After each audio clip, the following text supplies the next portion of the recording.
Like करें, उसके बाद सब्सक्राइब करें और बेल आइकन को दबाएं ताकि हमारे वीडियोस आप तक सबसे पहले पहुंचे। अल्लाह अकबर। चोरी मुसलमानों के अंदर, मुसलमानों का इल्ला माशाअल्लाह हाल ये हो गया है कि मुसलमानों में चोर पैदा हो गए, बाज़ाब्ता बस्ती में चोर रहने लगे। और एक बात आपको बताऊं, एक दिन वो था कि मुसलमानों की बस्ती में अगर कोई चीज छोड़ करके चला जाता और वो बरसों के बाद वापस आता तो देखता कि वो चीज वहीं पड़ी रहती, क्योंकि हमारे मजहब में पड़ी हुई चीज को उठाना भी जायज नहीं है। कुछ लोग कहते हैं ना, मुझे वहां पड़ी हुई चीज मिल गई, मुझे गुमशुदा चीज मिल गई। भाई तुमने उठाया क्यों? इसलिए कि जो चीज पड़ी है उसको लुकता कहते हैं, और लुकते के मसाइल ये है कि जो चीज जमीन पे पड़ी हुई मिले उसको नहीं उठाना। अब नहीं उठाने में हिकमत क्या है? आप कहेंगे यार मैं नहीं उठाऊंगा, कोई तो उठाएगा, वो जाने, उसका काम जाने। आपने नहीं उठाना। क्यों नहीं उठाना? पड़ी हुई चीज क्यों नहीं उठाना? हिकमत क्या है? हिकमत यह है कि जिसकी चीज गिर गई उसको पता चलेगा कि मेरी चीज गिर गई है, तो वो ढूंढते ढूंढते आएगा। तो तुम तो उठा करके चले गए, उसको कहां मिलेगी? छोड़ दो वहीं। उठाने की एक ही सूरत है, अगर खयानतदार लोग वहां मौजूद है, खाइन लोग मौजूद है कि खा लेंगे, गजब कर लेंगे, तो आप इसलिए उठाएं कि चले मैं इसको महफूज रखूंगा।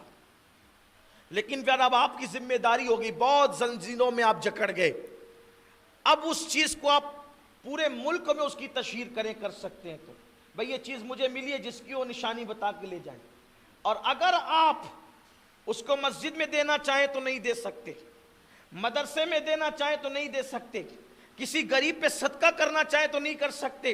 बस आपको उस तक पहुंचाना है, वरना क़यामत के दिन आपसे पूछा जाएगा। अलबत्ता अब वो चीज जाए होने का अंदेशा है कि पड़ी जाए हो जाएगी, तब ये है आप उसको बेच दें, बेच करके अब आप मस्जिद मदरसे में दें।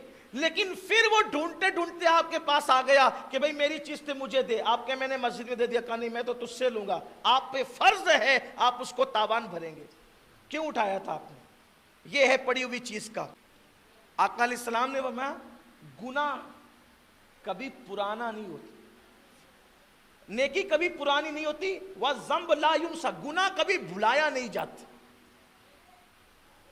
गुनाह कभी भुलाया नहीं जा सकता। गुनाह है। किसी बहुत बड़े सूफी मुफक्किर ने कहा था कि किसी गुनाह को भी छोटा समझ के करना मत कि ये छोटा है, नेकी छोटी समझ के छोड़ना मत, और गुनाह छोटा समझ के करना मत। क्योंकि बड़े बड़े पहाड़ों से ठोकर नहीं लगती, बल्कि छोटे छोटे पत्थरों से ठोकर लगती है। छोटा समझ के कोई गुनाह मत करना। क्योंकि एक औरत ने बिल्ली पाला, बिल्ली को बांध करके रखा, और वो बिल्ली भूखी भूखी मर गई। अल्लाह ताला ने उसी वजह से उसको जहन्नम में दाखिल कर दिया, और अब भी वो बिल्ली जहन्नम में उसको नोच रही है, क्योंकि उसने बिल्ली को भूखा रखा था। गुनाह ये है, छोटा सा गुनाह, छोटा सा, बहुत छोटा सा गुनाह। अब एक बात अर्ज करूं, उसके बाद आगे बढ़ते हैं। लोग कहते हैं यार चलो छोटा ही गुनाह है। सैयदना फारूक आजम का कौल है कि तुम गुनाह छोटा करो या बड़ा करो। ध्यान देना, बहुत ध्यान देना। अमीरुल मोमिनीन सैयदना फारूक आजम का कौल है कि तुम गुनाह छोटा करो या बड़ा करो, बस इतना याद रखो कि तुम इधर गुनाह करते हो, उधर रसूलुल्लाह के दिल को तकलीफ और अजियत पहुंचती है। अब आपसे मैं पूछना चाहता हूं कि उस गुनाह को मैं किस मुंह से छोटा कहूं जिस गुनाह की वजह से रसूलुल्लाह का दिल दुखता है और आका के कल्ब अथर को तकलीफ पहुंचती है। इसलिए कभी किसी गुनाह को छोटा समझ के कभी मत करना। और आज हम कितने गुनाह कर रहे हैं।